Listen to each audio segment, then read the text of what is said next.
Welcome back to RGTV news channel. ఈ రోజు మనం Visakhapatnam Janasena party active person Srinivas గారితో ఉన్నాం. జనసేన పార్టీ అభివృద్ధి కోసం, పాలన కోసం అడిగి తెలుసుకుందాం. నమస్తే అండి. నమస్తే అమ్మ. నా పేరు మువ్వల శ్రీనివాసరావు. నేను జనసేన పార్టీ ఆవిర్భావం నుంచి పవన్ కళ్యాణ్ గారి తాలూకా అభిరుచులు నచ్చి ఆ పార్టీలో కొనసాగుతూ ఉన్నానమ్మా. మంత్రిగా పవన్ కళ్యాణ్ గారు చేపట్టిన పంచాయతీరాజ్ గ్రామీణాభివృద్ధి శాఖలో మార్పులు గ్రామీణ నాయకుల వరకు చేరుతున్నాయి అంటారా? తప్పనిసరిగా జరుగుతుందండి. కళ్యాణ్ గారు పంచాయతీరాజ్ శాఖ, గ్రామీణాభివృద్ధి, 13,000 గ్రామాల పంచాయతీల అభివృద్ధికి సుపరిపాలన, మౌలిక సదుపాయాలు కల్పిస్తున్నారు. అందులో భాగంగానే గ్రామీణ ఉపాధి సంక్షేమ పథకాలు, MGNR, EGS, గృహ నిర్మాణం, స్వచ్ఛ భారత్, తాగునీరు, ఇవి సర్పంచులు, పంచాయతీ కార్యదర్శుల ద్వారా సేవలు అందిస్తున్నారు. గూగుల్ డేటా సెంటర్ వల్ల వైజాగ్ యువతకి ఉద్యోగాలు వస్తాయని మీరు గట్టిగా చెప్పగలరా, లేదంటే స్టోరేజ్ డేటా సెంటర్ గానే మిగిలిపోతుంది అంటారా? ఖచ్చితంగా వస్తాయమ్మా.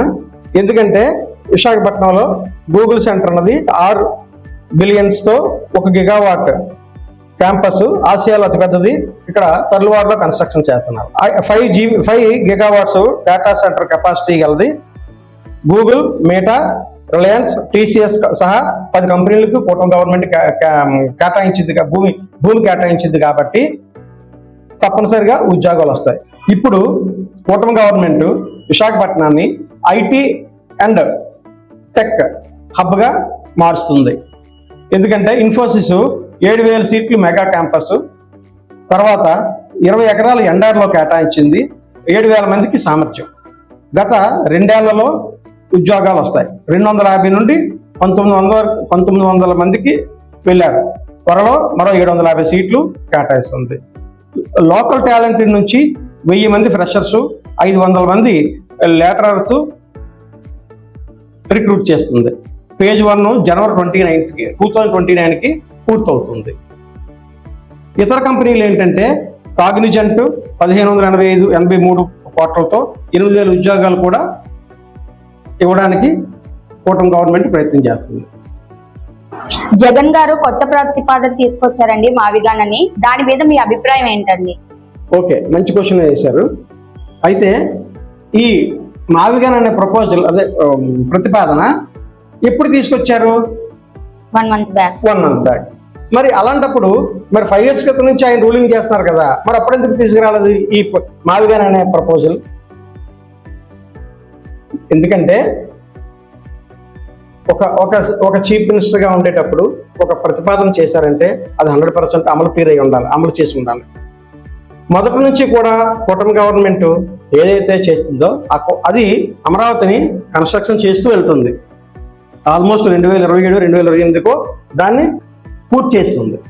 సో అందువలన అమరావతి మనకి ఆంధ్రప్రదేశ్కి నిజమైన రాజధానిగా మిగులుతుంది.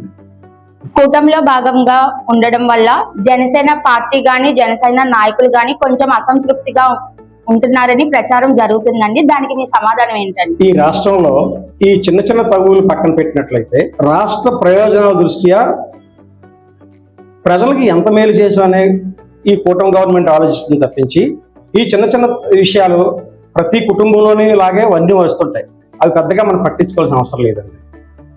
మనకు కావాల్సింది ఏంటంటే చంద్రబాబు నాయుడు గారు కానీ, పవన్ కళ్యాణ్ గారు కానీ, బీజేపీ మన మోదీ గారు, ప్రధానమంత్రి మోదీ గారు కానీ ఆధ్వర్యంలో రాష్ట్రం ఎంత అభివృద్ధి అవుతుంది అన్నది మనకు ముఖ్యం. కానీ ఇలాంటి చిన్న చిన్న ప్రతి పార్టీలో వస్తుంటాయమ్మా, దాని గురించి మీరు పట్టించుకోవాల్సిన లేదు. జన సైనికులు పవన్ కళ్యాణ్ గారిని సీఎం గా చూడాలని ఎప్పటి నుంచో అనుకుంటున్నారండి. ఆ కోరిక ఎప్పటికి నెరవేరుతుంది అంటారు? మాకు కూడా అదే కోరికండి.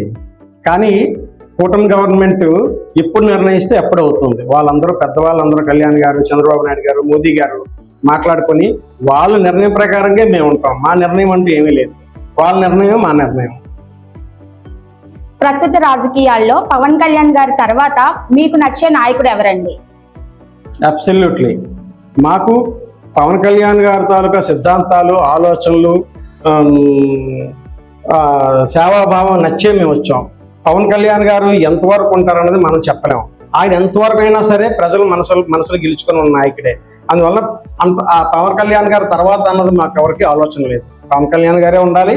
మా కూటమి గవర్నమెంట్లోని జనసేనలోనే ఆయన ప్రజలకు మంచి సేవ చేయాలని మేము కోరుకుంటున్నాం.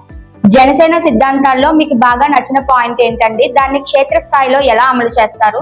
జనసేన సిద్ధాంతాల్లో కులాలను కలిపే ఆలోచన, మతాల ప్రస్తావన లేని రాజకీయం, భాషలను గౌరవించే సంప్రదాయం, సంస్కృతులను కాపాడే సమాజం, ప్రాంతీయతను విస్మరించని జాతీయవాదం, అవినీతిపై రాజీ లేని పోరాటం, పర్యావరణాన్ని పరిరక్షించే అభివృద్ధి ప్రస్థానం.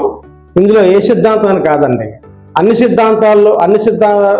సిద్ధాంతాలు కూడా కూటమి కట్టుబడి ఉండి అన్ని సిద్ధాంతాలని అమలు చేసేటట్లుగా చేస్తుందండి. ఈ అన్ని సిద్ధాంతాలు మాకు ఇష్టం. విపక్షం వైఎస్ఆర్సీపీ పార్టీ చేస్తున్న విమర్శలపై మీ కౌంటర్ ఏంటండి? మేము కౌంటర్ ఇవ్వాల్సిన అవసరం ఏమీ లేదండి. ఎందుకంటే మా కూటమి గవర్నమెంట్ అందులోని అభివృద్ధి పనులే తెలుస్తాయండి. ఎక్కడో మారుమూల ప్రాంతాల్లో ఎన్నో ఏళ్ల నుంచి రోడ్లు లేక, తాగడానికి నీరు లేక, రవాణా సదుపాయం లేని ఊర్లలోని ఇప్పుడు కూటమి గవర్నమెంట్ ప్రత్యేకంగా పవన్ కళ్యాణ్ గారి దగ్గరుండి ఇవన్నీ రోడ్లు వేయించడం మనందరూ చూస్తున్న సంగతే. ఈ అభివృద్ధి ఎయిర్పోర్ట్ కానీ, భోగాపురం ఎయిర్పోర్ట్ కానీ, ఈ మన సిటీలో రోడ్లు కానీ, రాష్ట్రంలో ఉన్న అభివృద్ధి కార్యక్రమాలు అన్ని కూడా చూసిన తర్వాత ఆ అభివృద్ధిని చూసే అదే మా కౌంటర్ అండి. అంతేకాకపోతే మేము ప్రత్యేకంగా వాళ్ళు విమర్శించాల్సిన అవసరం లేదండి. ఈ అమూల్యమైన సమయాన్ని మాకు కేటాయించినందుకు Thank you. ధన్యవాదాలండి.